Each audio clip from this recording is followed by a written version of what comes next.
students, in this our YouTube channel. Now students, we are in the topic of some basic concepts of chemistry.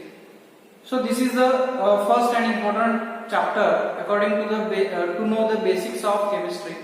Now students, in continuation with our last lecture, we are going to see the next point of this chapter. We are in the point of classification of matters. In that, pure substances, they are classified into two categories, elements and compounds. In our last lecture, we have seen the classification of elements into metals, non-metals and metalloids. Now students, the another part of is nothing but the compounds, and in that compounds we are going to see what is meant by compounds and mixtures. Now students, in compounds, first of all we will see the definition of the compound. What is meant by compounds?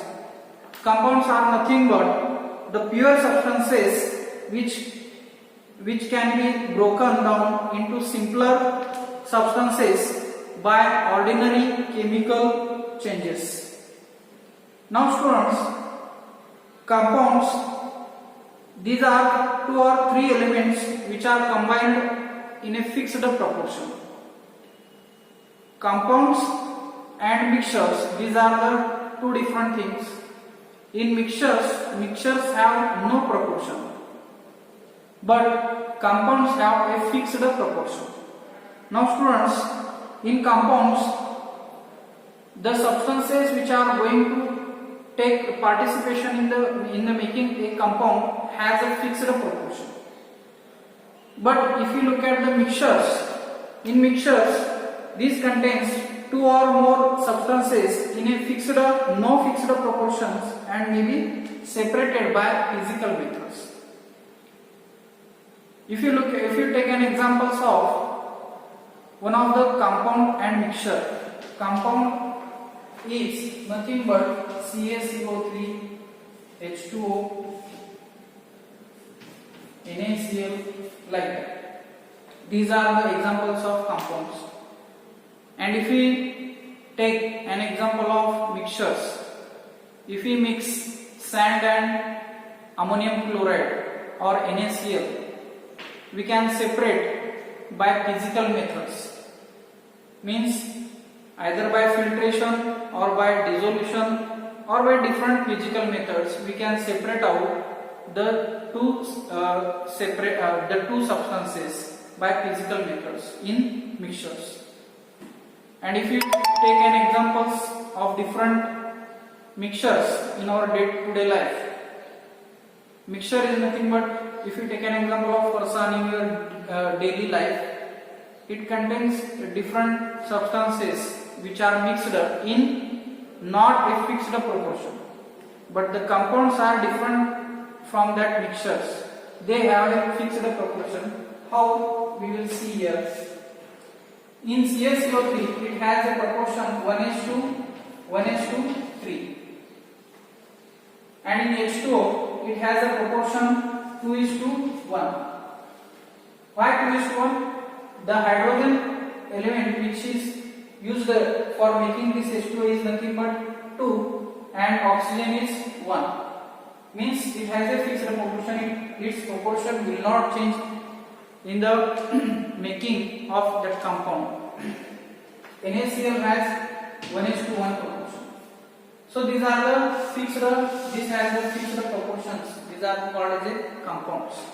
Now students, after that, if you look at the solutions,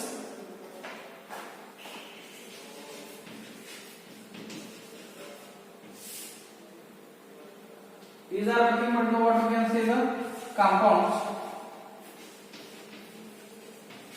and the mixtures we already seen. Now students, if you look at the solutions are homogeneous mixtures, because now solutions is nothing but the classification of mixtures.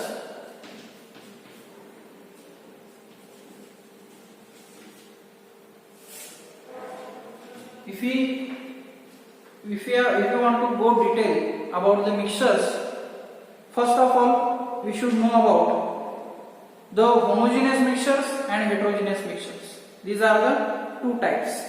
Means mixtures are divided into two categories, in which the first one is homogeneous mixture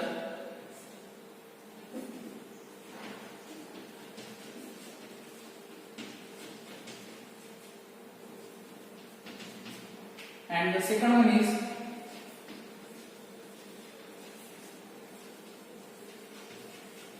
heterogeneous mixtures.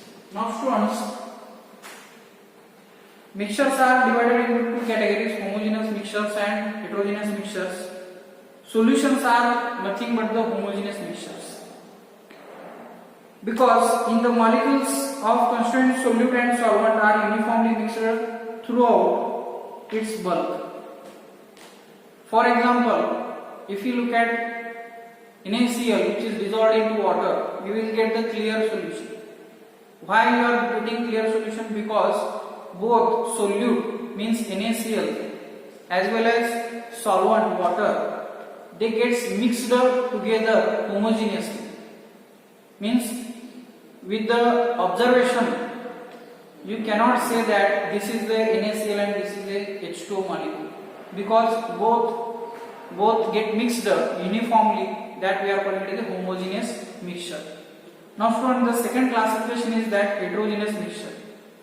In heterogeneous mixture, you can see or you can observe with your naked eyes.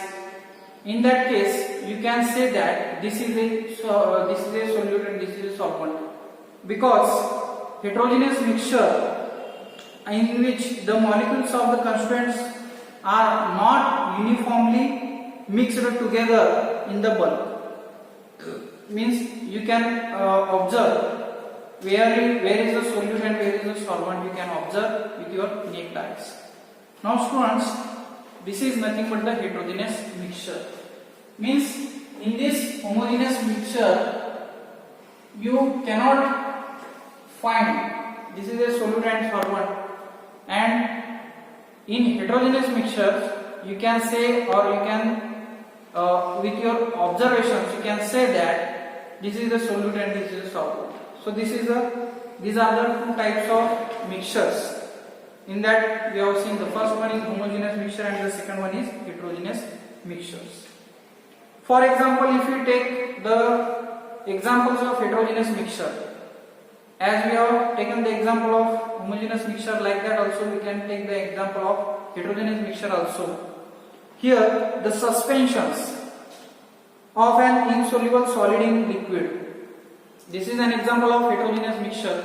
Now students, if you observe in medical store some suspensions, actually suspensions which are actually required to the children's or the children's which are below 10-year age, to that students some suspensions are there in medical stores, and on that medicine or that syrup you will notice that one instruction. That instruction is nothing but shake well before use. What does it means? It means that type of syrup is of suspension. In that case what happens? The solid particles after decantation or the process which is taking place, gravitation, due to the gravitational force, the solid particles which are present in that suspension, they get accumulated at the base of that bottle, and to mix it or to get mixed very well, the chemist, they are instructed there, shake well before use.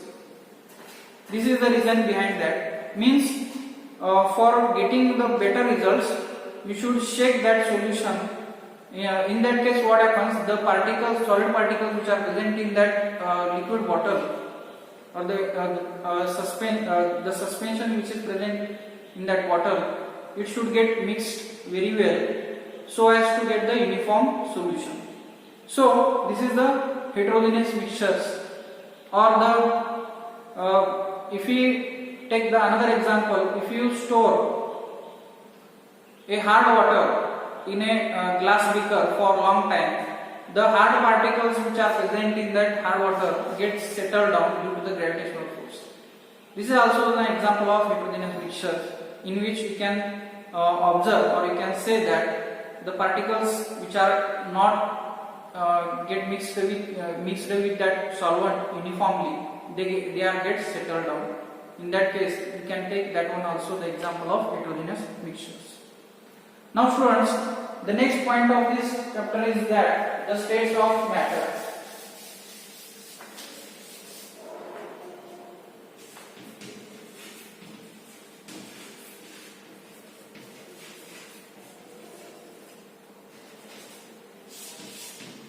States of matter.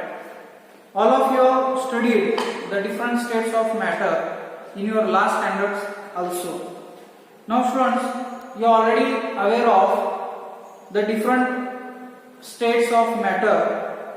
In that you have learned the different states are nothing but solid, liquid and gaseous state. Beyond that, another state is present, plasma state. That also you have learned somehow. And beyond that, or in extension with that, we will learn in this chapter some points also. Now students, in solids, the constituent atoms, molecules are the particles which are tightly held together with perfect in a perfect order. Therefore, the solid possesses definite shape and the mass, as well as it has some specific weight also.